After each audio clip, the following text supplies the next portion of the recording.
Nggak datang dia. Mana dia nggak nongol lagi nih? Kenapa? Tahu udah. Ini nggak nongol.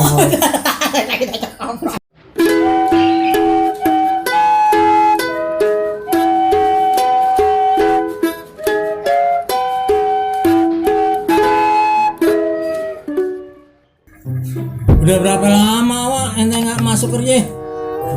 Baru 2 hari. Bukan baru, itu mah 2 hari. Lama juga ente nggak masuk kerja. Memang kerja harus ada ngasuhnya.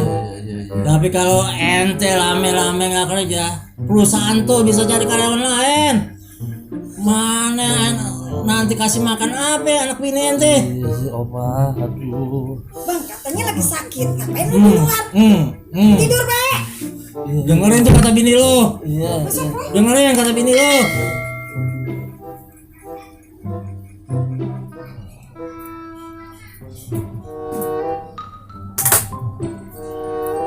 Masya Allah.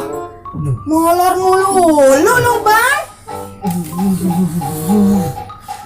Tadi orang kemana malah molor. Serba salah gue nih, ya kan? Tadi kan lu yang bilang tidur baik. Nah gue tidur kagak baik-baik.